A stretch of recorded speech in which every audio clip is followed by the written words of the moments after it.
നമസ്കാരം. പുതിയൊരു വീഡിയോയിലേക്ക് എല്ലാവർക്കും സ്വാഗതം. കഴിഞ്ഞ വീഡിയോയിൽ നമ്മൾ സംസാരിച്ചത് കൈലാസത്തിൻ്റെ പ്രത്യേകതകളും വേദങ്ങളിലുള്ള രുദ്രദേവനും നമ്മൾ അറിയുന്ന ശിവനും തമ്മിലുള്ള ബന്ധവും എന്താണ്, ബ്രഹ്മം എന്നതും പരബ്രഹ്മവും ശിവനും രുദ്രനും എല്ലാം ഒന്നാണ് എന്ന കാര്യവും ആണ്.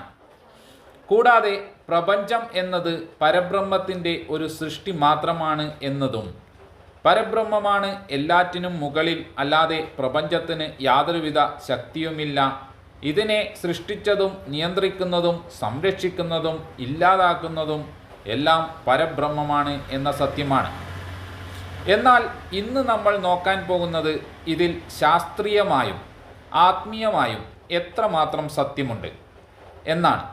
കൂടാതെ ഏതെങ്കിലും തരത്തിൽ ഇതിന് ശാസ്ത്രീയമായോ ആത്മീയമായോ എവിഡൻസ് ഉണ്ടോ എന്നും നോക്കുന്നുണ്ട്. എന്നാൽ നമുക്ക് നേരെ വീഡിയോയിലേക്ക് പോകാം. ഓരോ ക്ഷേത്രങ്ങൾക്കും വ്യത്യസ്തമായ വിശ്വാസങ്ങളും ആചാരങ്ങളും ആണ്. എല്ലാ ക്ഷേത്രങ്ങളിലും വ്യത്യസ്തമായ ദേവൻ അല്ലെങ്കിൽ ദേവി പ്രതിഷ്ഠകളും ആണ്. എന്നാൽ ചില വിശ്വാസങ്ങളുടെ പേരിൽ നമ്മെ അതിശയിപ്പിക്കുന്ന ചില ക്ഷേത്രങ്ങളുണ്ട്. അങ്ങനെയൊക്കെ സംഭവിക്കുമോ എന്ന് സംശയിപ്പിക്കുന്ന വിധത്തിലുള്ള ആരാധനാലയം. ഏത് ദേവൻ്റെ അല്ലെങ്കിൽ ദേവിയുടെ ആരാധനാലയം എടുത്താലും അവിടുത്തെ പ്രതിഷ്ഠ മനുഷ്യരൂപത്തിലുള്ള വിഗ്രഹങ്ങളായിരിക്കും, അല്ലേ? ഹിന്ദുമതത്തിലെ ഒട്ടുമിക്ക ദൈവസങ്കല്പങ്ങളും ഇന്ത്യയിലെയോ അല്ലെങ്കിൽ ഹിന്ദുമതം വിശ്വസിക്കുന്ന ആളുകൾ ഉള്ള സ്ഥലങ്ങളിൽ മാത്രം ഒതുങ്ങുന്നതായിരിക്കും, അല്ലേ? ഇങ്ങനെയൊക്കെ ആയതുകൊണ്ട് തന്നെ ഇങ്ങനെയുള്ള വിശ്വാസങ്ങളൊക്കെ ഏതോ കാലത്ത് ആരൊക്കെയോ അവരുടെ സ്വാർത്ഥ താല്പര്യത്തിന് ഉണ്ടാക്കി വച്ചതാണ് എന്ന് വേണമെങ്കിൽ പറയാം. കാരണം ഇങ്ങനെയുള്ള വിശ്വാസങ്ങൾക്കും ഐതിഹ്യങ്ങൾക്കും നമുക്ക് വ്യക്തമായ ഒരു ക്ലാരിറ്റി ഇല്ല എന്നതാണ് വാസ്തവം. ഉദാഹരണം നോക്കാം. കശ്യപ മുനി എന്നൊരു മുനിയുണ്ടായിരുന്നു. അദ്ദേഹത്തിൻ്റെ പത്നിയായിരുന്നു അദിതി. ഇവർ വിഷ്ണുവിനെ തപസ് ചെയ്യുകയും വിഷ്ണു അവർക്ക് മകനായി പിറക്കണം എന്ന് ആവശ്യപ്പെടുകയും ചെയ്തു. തപസ്സിൽ പ്രസാദിച്ച വിഷ്ണു അവരെ അനുഗ്രഹിച്ചുകൊണ്ട് പറഞ്ഞു, ഞാൻ ഭൂമിയിൽ അധർമ്മം ഇല്ലാതാക്കി ധർമ്മം പുനഃസ്ഥാപിക്കുവാൻ വേണ്ടി 10 അവതാരങ്ങൾ എടുക്കും. എല്ലാ അവതാരത്തിലും നിങ്ങൾ ആയിരിക്കും എൻ്റെ മാതാപിതാക്കൾ എന്ന്. പക്ഷേ നിങ്ങൾ വിഷ്ണുവിൻ്റെ അവതാരങ്ങൾ എടുത്തു നോക്കിയാൽ ഒരുപാട് ചോദ്യങ്ങൾ നിങ്ങളുടെ മനസ്സിലുണ്ടാവും. ഒന്ന് നോക്കാം. പരശുരാമനും ശ്രീരാമനും ഒരേ സമയമാണ് ഉണ്ടായത്. പിന്നെ മനുഷ്യരൂപത്തിൽ അല്ലാത്ത മത്സ്യം, കൂർമ്മം, വരാഹം, നരസിംഹം എന്നിങ്ങനെ. ഈ കഥകൾക്ക് ഒന്നും ഒരു പൂർണ്ണമായ വ്യക്തതയില്ലാത്തതാണ് എന്ന് കാണാം. മാവേലി വാണിടും കാലം മാനുഷർ എല്ലാവരും ഒന്നുപോലെ, അതായത് അധർമ്മം ഒന്നും ഇല്ല എന്ന് വേണം മനസ്സിലാക്കാൻ. പക്ഷേ അദ്ദേഹത്തെ പാതാളത്തിലേക്ക് ചവിട്ടിത്താഴ്ത്താൻ വിഷ്ണു അവതരിച്ചത് എന്ത് വിരോധാഭാസമാണ്! ഇത് ഒരു വിഷ്ണു എന്ന ദൈവത്തിൻ്റെ മാത്രം. അങ്ങനെ ഒരുപാട് ക്ലാരിറ്റി ഇല്ലാത്ത ഉദാഹരണങ്ങൾ പുരാണങ്ങൾ പരിശോധിച്ചാൽ മനസ്സിലാക്കാൻ സാധിക്കും.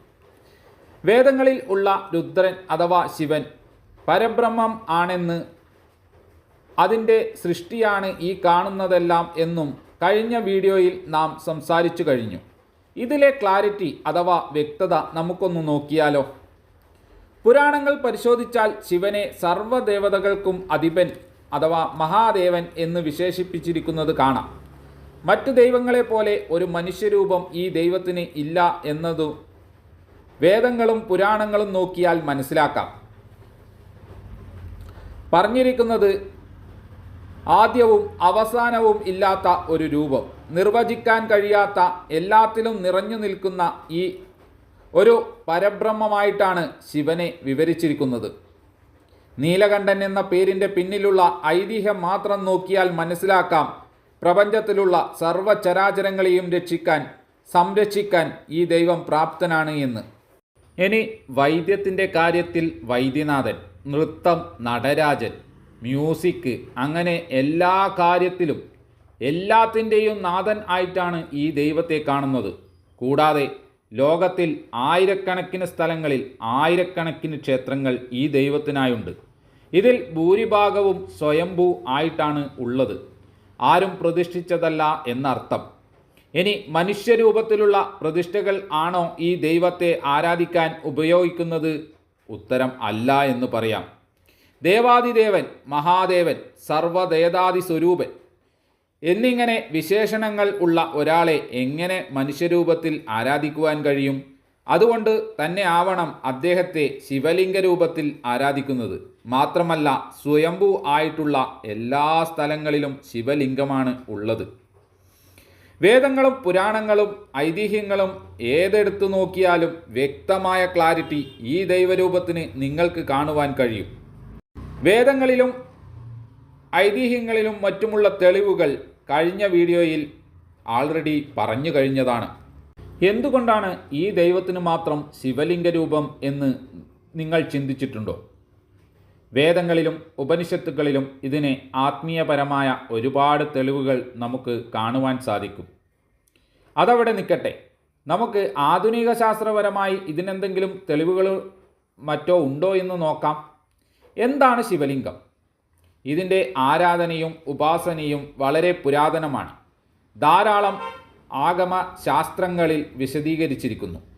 ലിംഗാരാധനയുടെ ഉത്ഭവം പുരാണ കഥകളിലും വൈദിക സൃഷ്ടികളിലും കണ്ടെത്താം. ആത്മീയമായി നോക്കുകയാണെങ്കിൽ ഒരുപാട് തെളിവുകൾ കാണാം. നിങ്ങൾക്ക് തന്നെ പരിശോധിക്കാവുന്നതാണ്. അതുകൊണ്ട് തന്നെ ആത്മീയമായി നോക്കുകയാണെങ്കിൽ ഈ പരബ്രഹ്മത്തെ സൂചിപ്പിക്കുന്നു എന്ന് കാണാം. പരബ്രഹ്മം എന്നത് എല്ലാത്തിൻ്റെയും സൃഷ്ടിക്ക് കാരണമായത് എന്നും കാണാം. ആത്മീയമായി നോക്കുകയാണെങ്കിൽ പരബ്രഹ്മമാണ് പ്രപഞ്ചത്തിൻ്റെയും എല്ലാത്തിൻ്റെയും സൃഷ്ടിക്ക് കാരണം എന്ന് പറഞ്ഞു കഴിഞ്ഞു. എന്നാൽ ആധുനിക ശാസ്ത്രം എന്താണ് പറയുന്നത് എന്ന് നോക്കണ്ടേ? ആധുനിക ശാസ്ത്രത്തിൻ്റെ കണ്ടുപിടുത്തപ്രകാരം സൃഷ്ടിക്ക് കാരണം ബിഗ് ബാങ് തിയറിയാണ്. ഒരു വലിയ പൊട്ടിത്തെറിയിലൂടെ എല്ലാം ഉണ്ടായി വന്നു എന്നതാണ് ബിഗ് ബാങ് തിയറി. ഇതിൻ്റെ ഒരു ഗ്രാഫിക്സ് രൂപമാണ് നിങ്ങൾ ഈ കാണുന്നത്. ശിവലിംഗത്തിൻ്റെ രൂപം എന്ന് പറയുന്നത് എലിപ്സോയിഡ് ആണ്. ഈ ഗ്രാഫിക്സിൽ ഉള്ളതും എലിപ്സോയിഡ് രൂപം തന്നെയാണ്. പരിണാമ സിദ്ധാന്തപ്രകാരം ഭൂമിയിൽ ഉണ്ടായത് ഏകകോശ ജീവികൾ ആണ്. പിന്നീട് അത് മൾട്ടി ഓർഗാനിസം ആയി മാറുകയാണ് ഉണ്ടായത്. ഈ ചിത്രത്തിൽ കാണുന്നത് ഏകകോശ ജീവിയാണ്. ഇതൊരു എലിപ്സോയിഡ് രൂപമല്ലേ? അങ്ങനെ നോക്കിയാൽ ഭൂമി മുഴുവൻ ഒരു എലിപ്സോയിഡ് രൂപത്തിലാണുള്ളത് എന്ന് കണ്ടുപിടിച്ചിട്ടുണ്ട്. പൂമൊട്ടുകൾ നോക്കൂ, പൂമ്പാറ്റയുടെ പ്യൂപ്പകൾ എല്ലാം എലിപ്സോയിഡാണ്. പറഞ്ഞു വന്നത് എന്താണെന്ന് വെച്ചാൽ പരബ്രഹ്മത്തിൽ നിന്നാണ് എല്ലാം ഉത്ഭവിക്കുന്നത് എന്നാണ് ആത്മീയമായി പറയുന്നത്. എങ്കിൽ സയൻറ്റിഫിക്കായി കാര്യങ്ങൾ നോക്കുമ്പോൾ എല്ലാത്തിൻ്റെയും ഉത്ഭവ രൂപം എലിപ്സോയിഡ് ആണ്. പരബ്രഹ്മം അഥവാ ശിവലിംഗ രൂപവും എലിപ്സോയിഡാണ്. അതായത് പരബ്രഹ്മം സ്വയംഭൂ ആയി നമുക്ക് കാണിച്ചു തരുന്നത് പരബ്രഹ്മത്തിൽ നിന്നാണ് എല്ലാം ഉത്ഭവിച്ചത് അല്ലെങ്കിൽ സൃഷ്ടിക്കപ്പെട്ടത് എന്നല്ലേ? ഇങ്ങനെയല്ലേ നാം മനസ്സിലാക്കേണ്ടത്? അതായത് ശിവലിംഗം സൂചിപ്പിക്കുന്നത് ഒരു ഷെയ്പ്പിനെയാണ്. ആ ഷെയ്പ്പിൻ്റെ ഉള്ളിൽ ഒളിഞ്ഞിരിക്കുന്ന ആയിരക്കണക്കിന് രഹസ്യങ്ങളെയും. ദൈവങ്ങളുടെ എല്ലാം മുകളിലുള്ള ഒരു ദേവൻ, അതാണ് മഹാദേവൻ, അതായത് പരംശിവ്. ബാക്കി എല്ലാ ദൈവങ്ങൾക്കും കൃത്യമായ ക്വാളിറ്റീസ് ഉണ്ട്. എങ്ങനെ ആരാധിക്കണം, പിന്നെ രൂപങ്ങൾ എന്നെല്ലാം ഉണ്ട്. പക്ഷേ ശിവലിംഗത്തിന് ഇതൊന്നും ഇല്ല. ഇന്ന് കാണുന്ന ആരാധനാ രീതികളെല്ലാം ഹിന്ദുമതം രൂപപ്പെട്ടിട്ട് പിന്നെയും ഒരുപാട് കാലം കഴിഞ്ഞു ഉണ്ടായതാണ്. അതുകൊണ്ട് തന്നെ ശിവലിംഗത്തിന് യാതൊരുവിധ ആരാധനാ രീതികളും മുൻകാലത്ത് ഉണ്ടായിരുന്നില്ല. തുടക്കവും അവസാനവും അതിന് തൊട്ടു മുമ്പ് കാണിക്കുന്ന ഷെയ്പ്പ് അത് എലിപ്സോയിഡാണ്. ഈ പ്രപഞ്ചം ഉണ്ടായപ്പോൾ ബിഗ് ബാങ് സംഭവിച്ചപ്പോൾ അതിൻ്റെ ഒരു ഇമാജിനറി ആർട്ട് അതും ഒരു എലിപ്സോയിഡാണ്. തുടക്കവും അവസാനവും അതൊന്നുമില്ലാതെ അതിനെ കടന്നു പോകുന്ന ശൂന്യതയും അതിന് ഏതെങ്കിലും ഒരു രൂപം കൊടുത്ത് റെപ്രസെൻ്റ് ചെയ്യാൻ കഴിയുമെങ്കിൽ നോൺ ഫിസിക്കലിൽ നിന്ന് ഫിസിക്കലിലേക്ക് ട്രാൻസ്ഫർ ആവുമ്പോൾ അതിന് ആദ്യമായി വരുന്ന രൂപം നമുക്ക് ഒന്ന് കൊടുക്കാൻ കഴിയുമെങ്കിൽ that is an ellipsoid. Sivalinga means ellipsoid. This represent everything. This is the best expression for ever. എത്രയോ വർഷങ്ങൾക്ക് മുമ്പ് യോഗികൾ ഇത് തിരിച്ചറിഞ്ഞിരിക്കുന്നു. ആ തിരിച്ചറിവിനെ അവർ കൃത്യമായി വിവരിച്ചിരിക്കുന്നു ശിവലിംഗത്തിലൂടെ. അപ്പോൾ നമുക്ക് മറ്റൊരു വീഡിയോയിൽ വീണ്ടും കാണാം.